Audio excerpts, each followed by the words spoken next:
and welcome to the Houston Element Podcast. My name is Missy, and I am your host. And today we're doing a special episode with a special guest, a true pioneer, just a true entrepreneur of their time, Mr. Dr. Robb Kelly. Hi, Missy. Thank you so much. Hey, guys, good to be here. Watch out. It's going to be a blast of a show. Yes, thank you. I mean, it was a pleasure to hear from someone of your renowned reputation and experience to reach out to us. That's absolutely incredible. Yeah, what happens is I have my girl, Courtney, who you know very well. Mm-hmm. And she actually just trawls the internet for really upcoming, amazing people. And she's very, very good at what she does. So yeah, good to be here, and I'm looking forward to it. Well, wonderful. It's an honor to be in consideration of such a reputation like that. Thank you so much.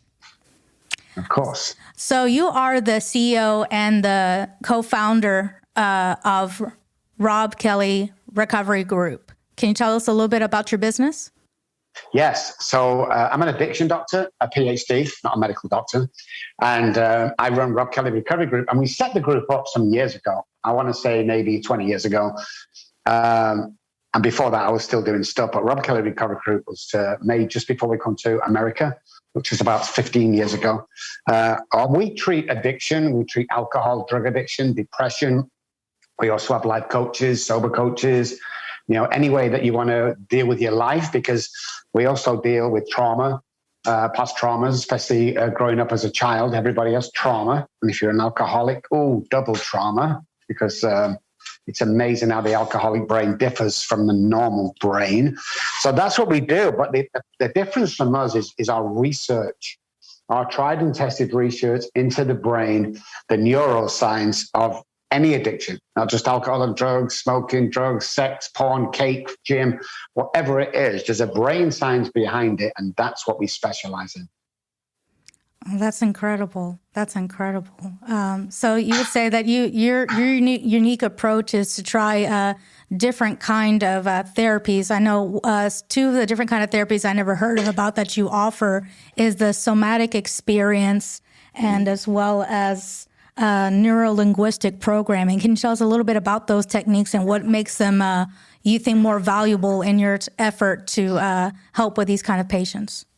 So with addiction, it centers in the mind. So the addiction is the mind, lives in the subconscious brain. So what we use for that is NeuroLinguistic programming.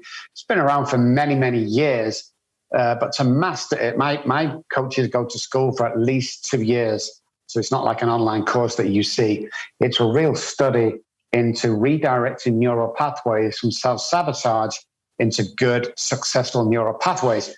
And this happens when we plant words or redirect the brain into thinking, because when you're an alcoholic or addict, what we do is we self-sabotage a lot. That's why there's lots of relapses along with the disease. What NLP does is it redirects them. It makes us worthy. It makes us believe that what we imagine in our head, we can hold in our hand, and that everybody can change their life. Neuroplasticity is the latest name, where we can remold the brain for success. So rather than, I don't think I'm good enough, I don't think I can do it, we change that and we make you believe that you can do it. So that's the brain part. You can't ignore the body and the central nervous system as part of that training as well. So what we do with somatic experience is it's listening to the body.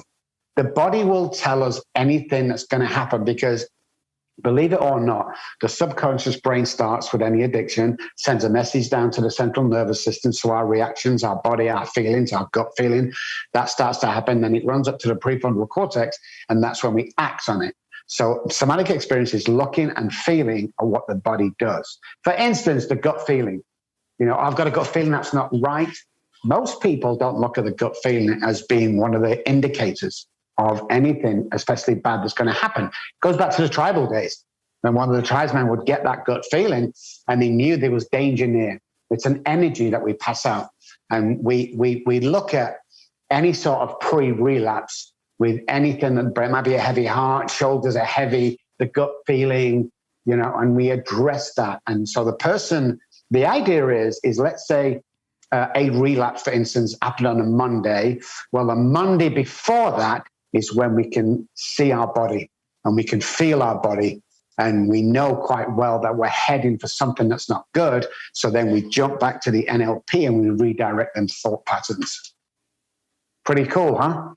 Yeah. I mean, when you bring up neurotransmitters, that's immediately when you start to blow my mind.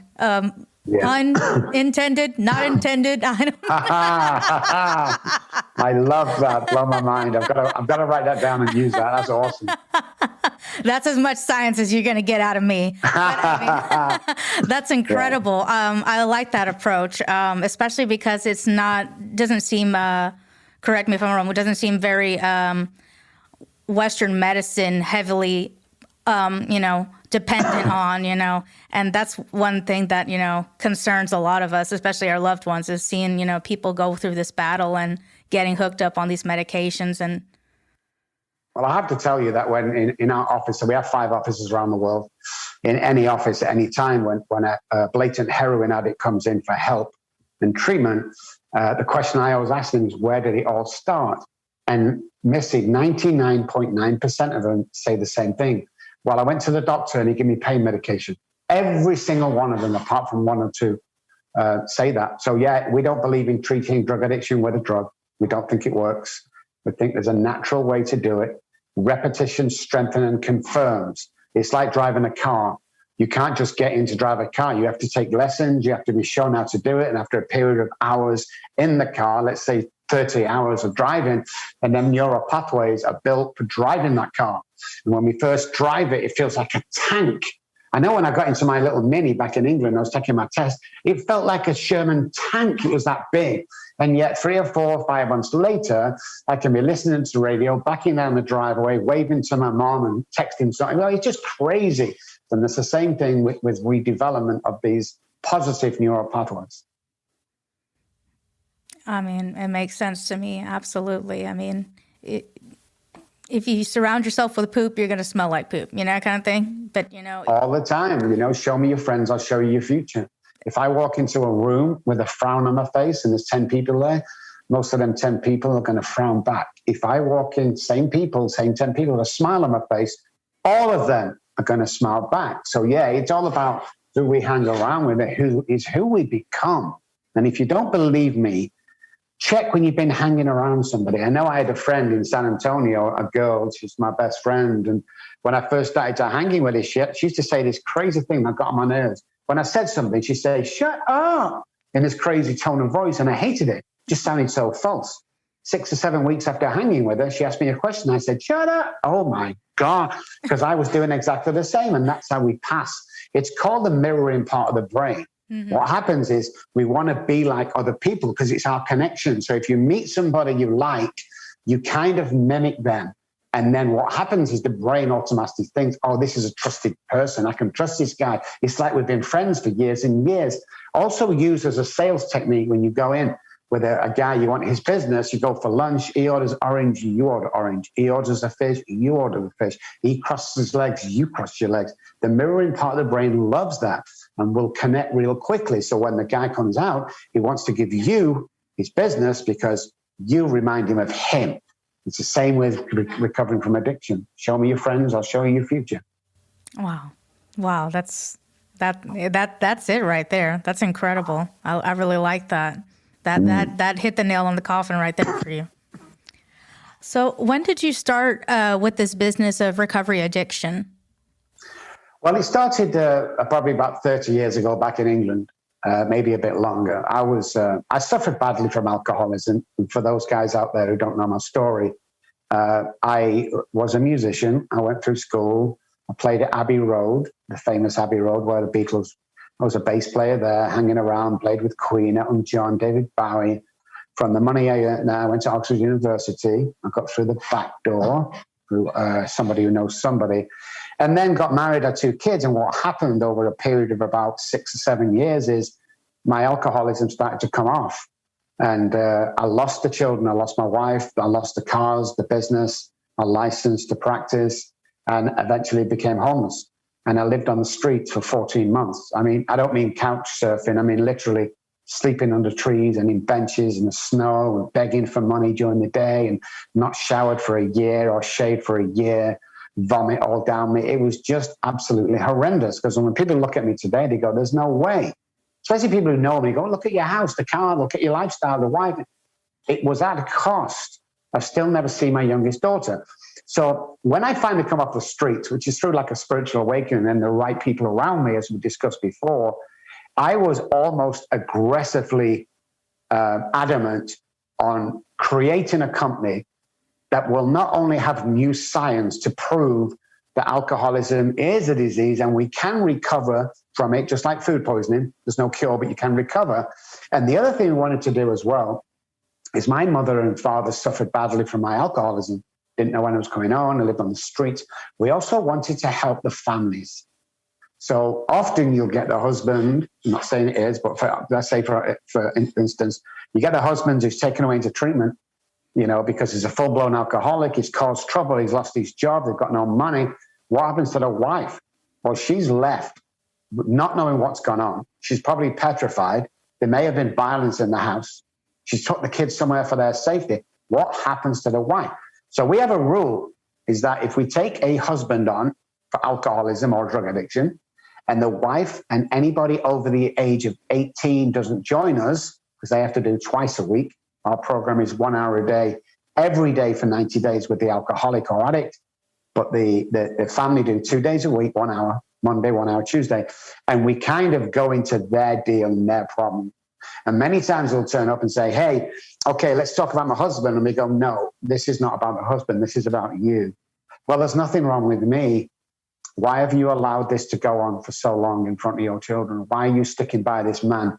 Why haven't you packed up and gone home? Where's your boundaries? And we find out the trauma has taken place where they can't leave because they don't like change. They don't know where they're going to go to. So that's what we did, and we continue to do it.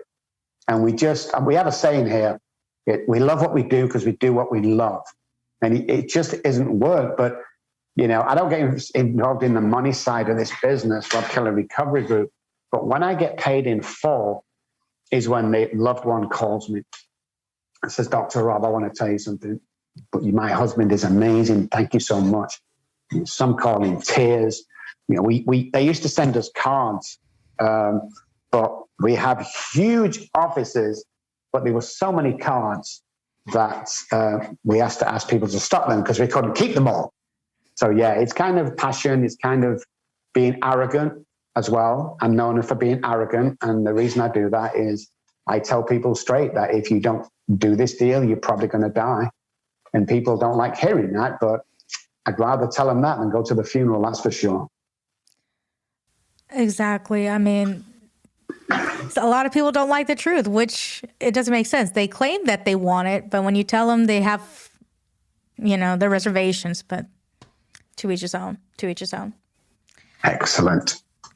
And so I guess you answered my next question is what would inspired you to join this field, which sounds like your own personal journey helped you inspire it. It did. And before that, I didn't start to suffer until I was about 19, 20, 21, around the area, even though I'd been drinking since the age of 9. But my uncle, my auntie, my cousin, and later in life, my mother, all suffered from these alcoholisms, all dying years before the time. And my cousin lost her children. So I was kind of intrigued of what about alcohol. Because when I went to my doctor, he said, I think you're an alcoholic. And, I don't know what I'm going to do with you, but try going to these 12-step meetings. Well, first of all, alcoholism is the only self-diagnosed illness. Nobody can diagnose me apart from me. 10 DUIs, you're not maybe an alcoholic. So that was the passion, is why are we thinking this way? Why don't we know what's really going on?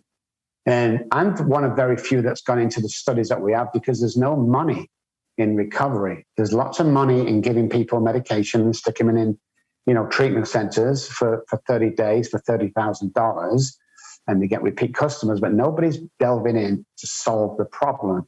So that motivates me today. And we're still learning. I'm still learning today different techniques. Yeah. No matter how often you've been in your career, you're always learning something new. Same with me in my audio career. I'm like, oh, I learned how to use this console. Congratulations. There's new technology. Right? Dang it. So close. So for my next question, your recovery group offers a wide variety of services that you mentioned before, helping with the families, not just with the patients. But your website mentions that you also believe that the patient can be most successful in healing in their own living environment. Can you elaborate from that? It was very important to us that what we did, we took a scenario and we studied it, and that was the alcoholic house who was suffering from alcoholism in the family. So we take the alcoholic, we stick him into a treatment center, and we lock him up for 30 days, and we teach him a different language, because recovery has its own language.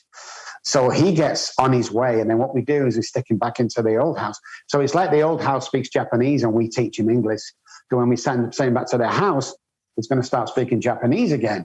That's the kind of environment we was in. So what we came up with, and we've been doing telehealth for about eight years, I think, or something like that, way before everybody became a telehealth provider, way before that. Because what we found is when we spoke to people in their own environment, they can turn up with a nice T-shirt in the pajamas and the slippers on, and you get to the crux of the problems and the trauma real quick. Then somebody getting in the shower, putting a shirt and tie on, make sure his shoes is clean, driving to the office, coming in, waiting the waiter and coming in, and then he's all on guard. And usually the question we ask is, how much do you drink? And most of them go, well, probably 1 or 2 a day. When we did it at home, we found out they were more truthful. And it was more like 1 or 2 bottles a day.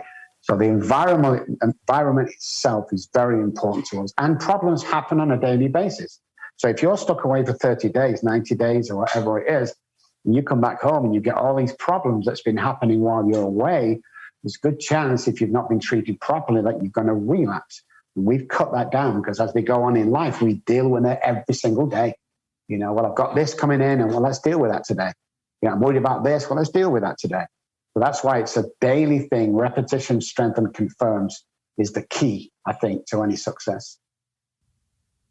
And it makes sense to me. I mean, if you feel comfortable and safe where you are, it should inspire the best to come out of you. Yeah, definitely. That's what we found with our studies.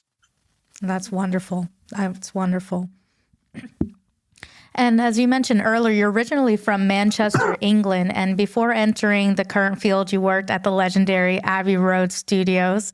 You were a session musician, a bassist with all these incredible musicians. What was that experience like for you? It was phenomenal. And because I was playing bass from the age of about 4, my family told me, my dad bought me a bass guitar. Because my auntie and uncle were musical. They had a duo that went out on the road. And when I was 9, I joined that duo and became a trio. So I came from a musical family. So I always wanted to be a musician. Tried many times to join bands that become professional. My biggest turn down was one of the guys that asked me to join a band, and they became famous. And so what I did is I thought I'd do some what's called session work.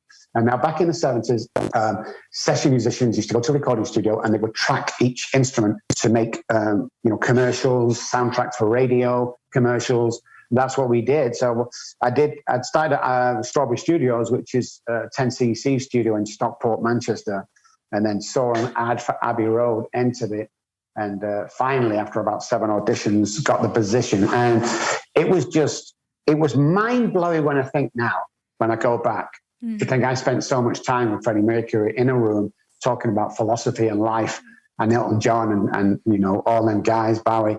But at the time, I was drinking a lot, and I was not a nerve or embarrassment bone in my body. So I would attack everything. And people, my wife, when we first met, she kept saying, I'm not being funny, but you can't have done all this stuff.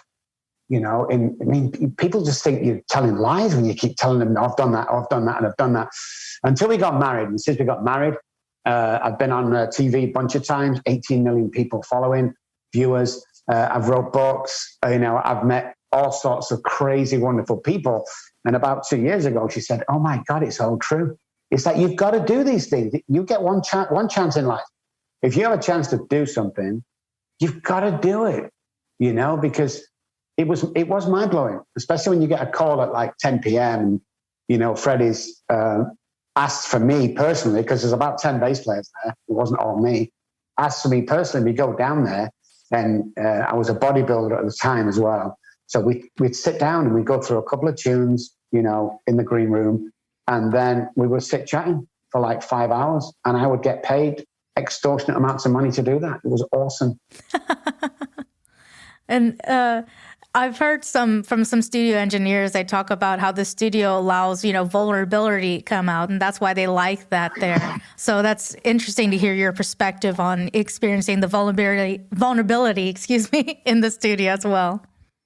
Yeah, I don't think a lot of people know what goes on in the studio. They know you have to record, but, to get an album out might take 6 months, 8 months, might take a year. But the bonding of musicians, and what usually happens in the early days, and sometimes now, is somebody will sign a record contract, let's say 20 years ago, 30 years ago. They'd get up front with the record company, get $1 million. So $1 million was for studio time. They'd play the first record that they liked, went to number one. And what happens is 6 or 7 months after that, because you get everything paid for, they get their first lump sum from the record company. So in those days, it'd be $200,000, which is like $1 million today. What happened is the crazy guys would go out drinking and drugging and everything. So when it was time to go back in and produce them 2 albums for that day that you promised you would produce, that one bass player was unconscious. He was in a horrible psychosis and couldn't make it to the studio for several months. And people like me step in.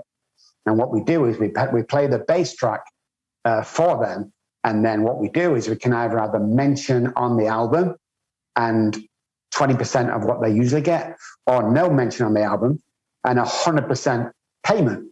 Well, you will track between 16 and 20 songs for an album, and you may only use 8 of them songs.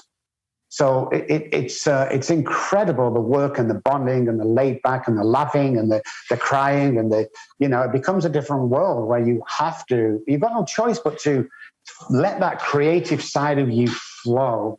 And I've been with a few musicians, and some of the biggest songs, Wonderwall, for instance, Noel is a very good friend of mine, Noel Gallagher from Oasis, and Wonderwall took about 6 minutes to write, because he was in that space.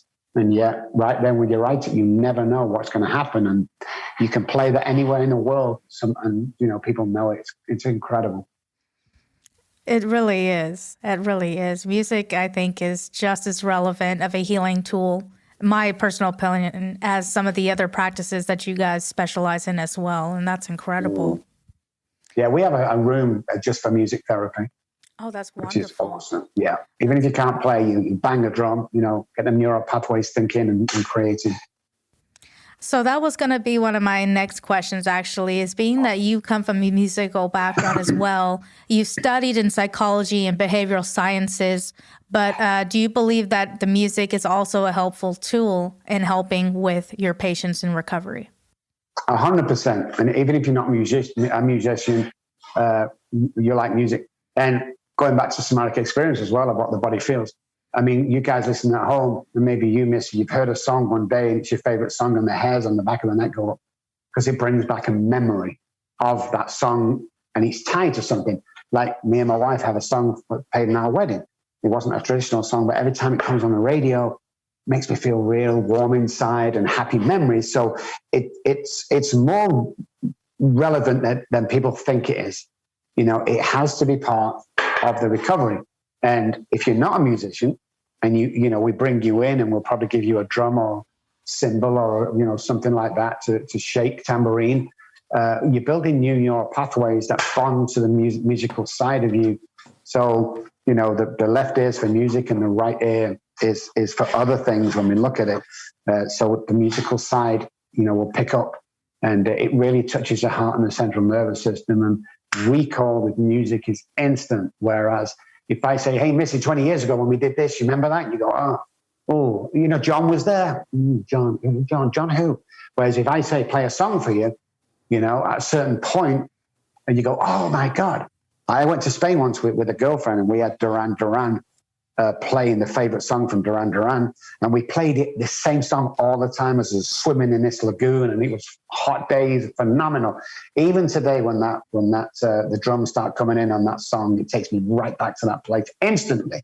I don't have to think, where was I? I know exactly where I was. Oh, yeah. I know the feeling all too well. I have a shampoo bottle that reminds me of an anime.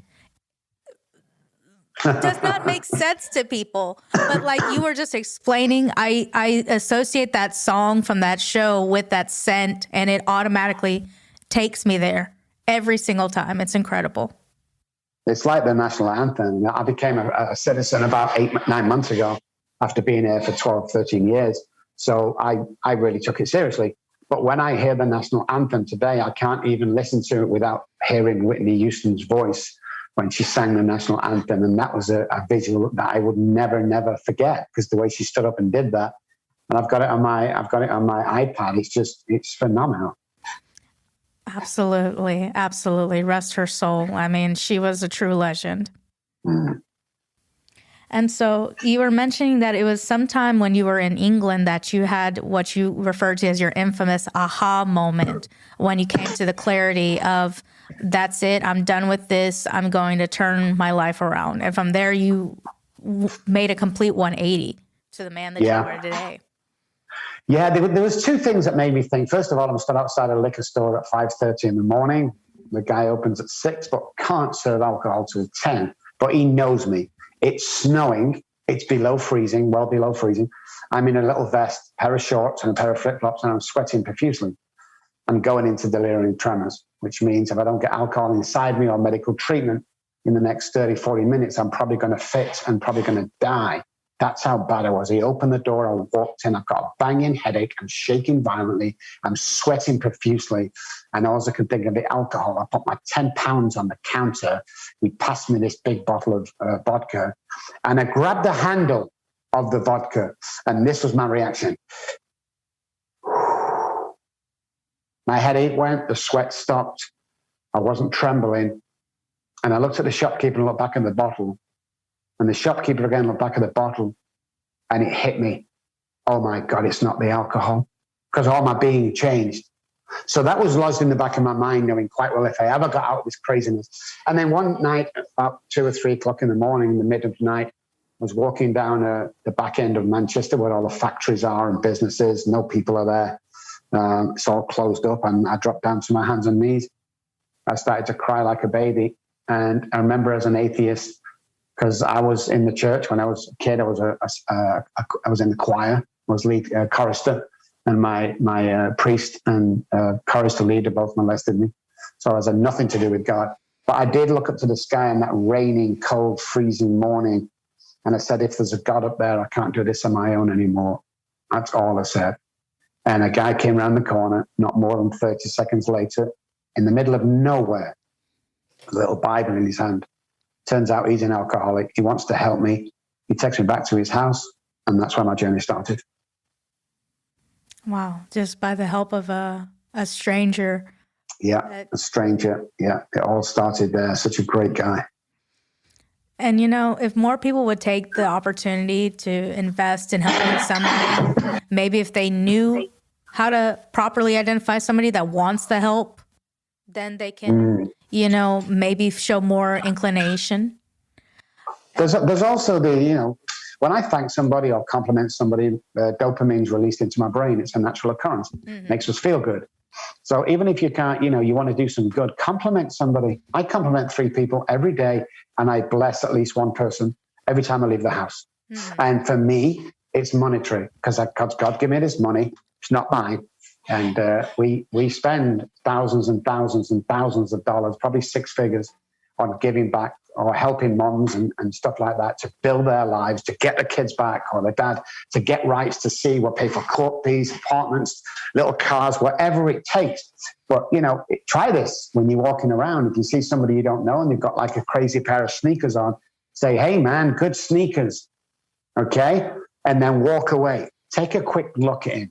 As he walks away from you, he'll be looking at his sneakers like this as he's walking down the road. You've just made his day. And you will never know that, because that's not the game. But believe me, it's the way the human brain works. You'll be so pleased with that comment. You'll be pleased because it makes you feel good. So if you're ever in a pissed off mood or upset mood, go out and compliment some people. Ask someone to help. If you can spare $5, give them $5. I always stop at the signal light and give $10, $20 to the guy collecting.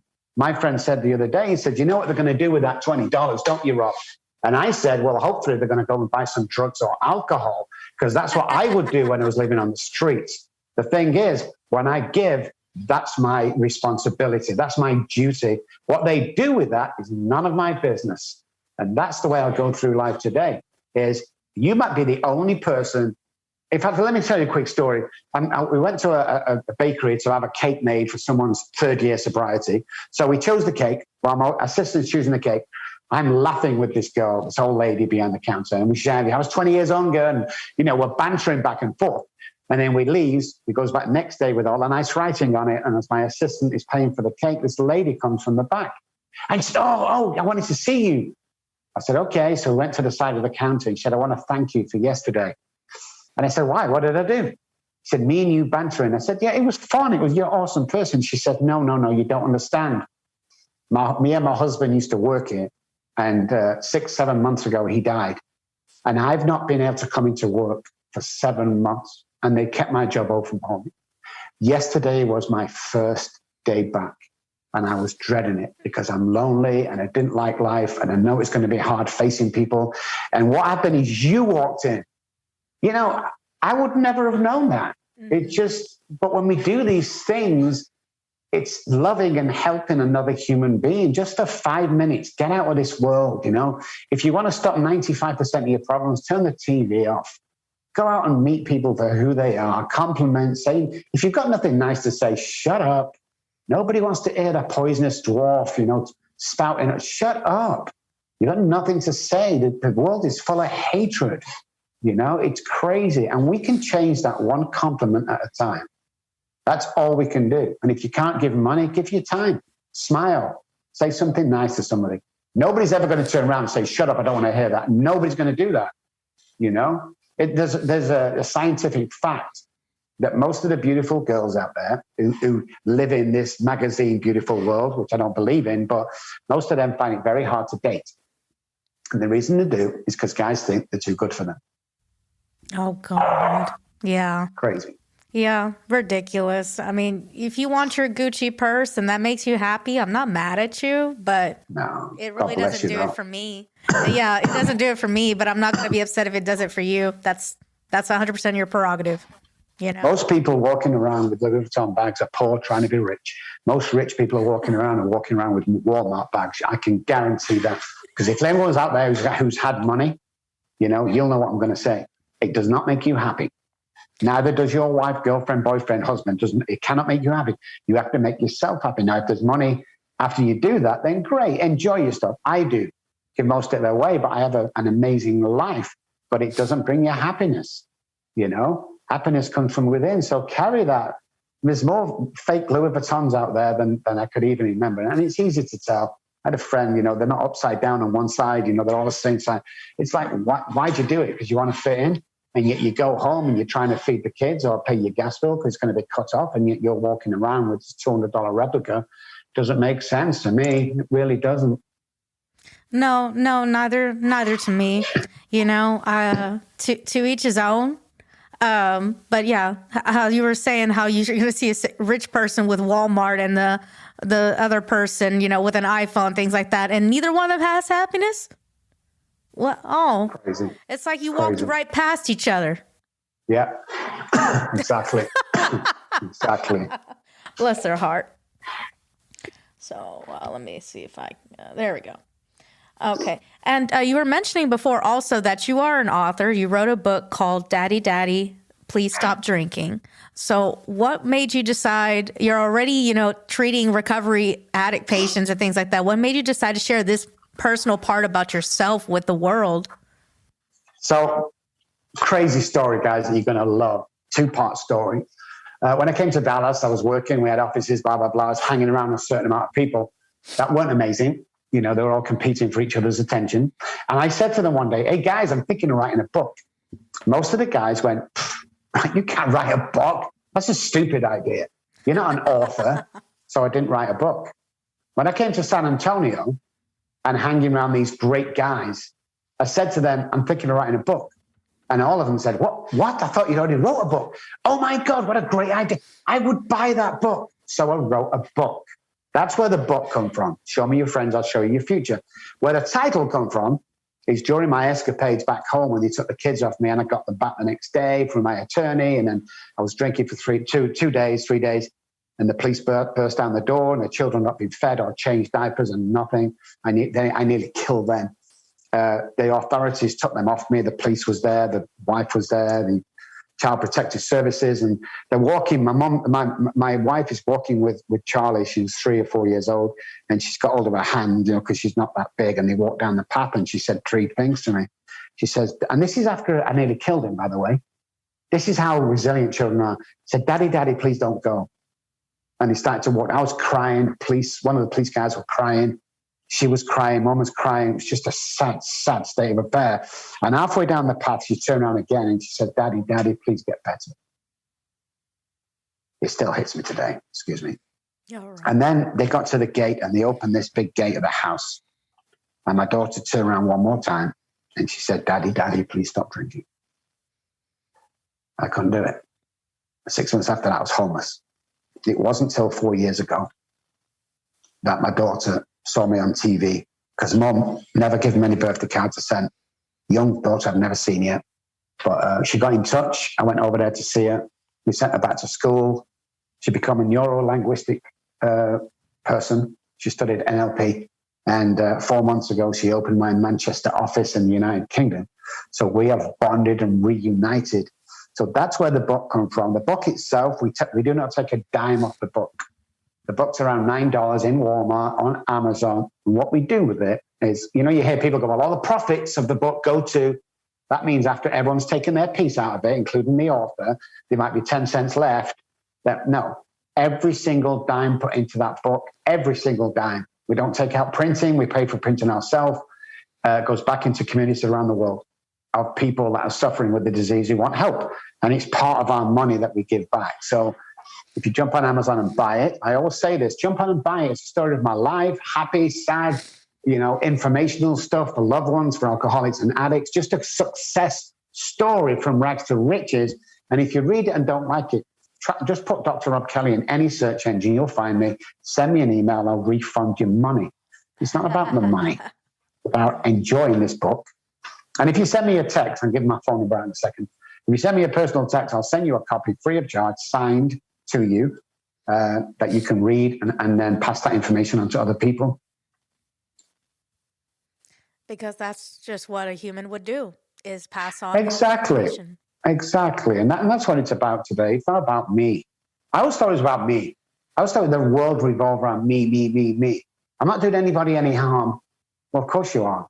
I'm like I was infected. I got everybody infected with my disease every time I touched them or walked near them or saw them. It was just horrible. So today is give of my time, my money, my energy, my podcast, whatever it is. It's all about giving back.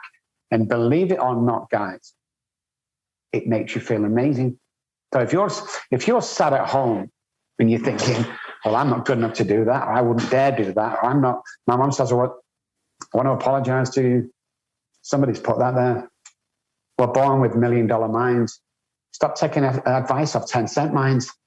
Go out there and live your dream. If you don't like your wife, get another wife. If you don't like your job, get another job. Life's too short. You've probably got 60 Christmases left. That's not a long time. So if you don't get up every morning feeling that 10 out of 10 on the happiness scale, you're doing something wrong. And if you're in that situation where you just can't get out of bed, you're miserable, you're depressed or struggling badly, I'll give you a 10-minute pep talk that will change your life. And if it doesn't change your life, I'll send you $500. 214-600-0210 is my personal cell phone. It's right here.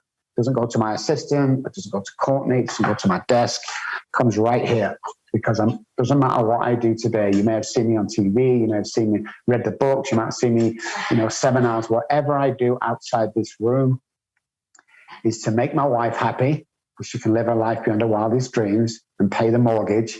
The rest of the stuff I do is giving back all of the time. So if you sat at home going, oh my God, Dr. Robb Kelly, you're kidding me. No, I'm the guy that almost killed his kids. I'm the guy that stabbed his wife 3 times one night because she wouldn't let him finish drinking the bottle of vodka. I'm that guy. This is just what you can achieve when you get in the same mindset as me. I'm nothing special. Believe me, I'm nothing special. But from homelessness to here is what I preach and teach to everybody. That if you think I am special, no, sir, not me. I just followed a program. I have a routine in my life, which is very important. And I help people to achieve the dream. And then there's my work. They are both very separate. If I can inspire you to do something, paid in full. And you're never going to charge you to call me. I forgot to do that. I'm not going to sell you any services. It's not sales promotion stuff. I will never do that. It's not my league. I don't do that stuff. I have people to do that. Me and you will have a 10-minute chat. It won't cost you anything apart from the phone call. And I'll change your life. And you all heard it from the man himself. Okay?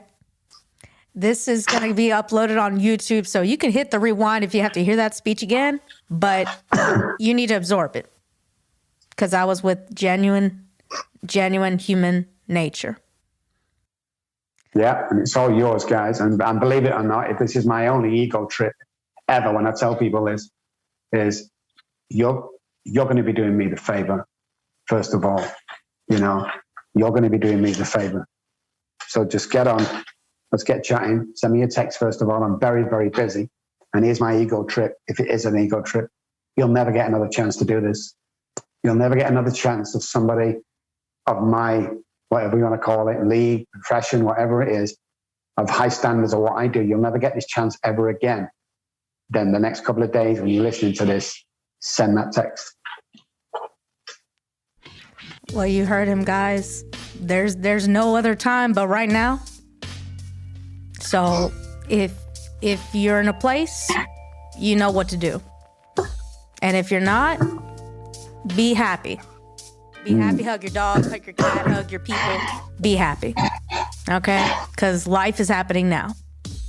Well, thank you very much, Dr. Kelly, for joining us today and sharing your time with us and your priceless words. You made me blubber. Good thing that your screen is bigger than mine. Awesome. Okay. I love that. Thank you so very much for being here with us today and sharing your time. I really appreciate it. And listeners, please be sure to follow Dr. Kelly. Okay? My pleasure. Absolutely. It was awesome, Misty. Thank you so much. And guys, have a blessed day and a blessed weekend, guys, whatever time you listen to this. Thank you, guys. All right. Peace.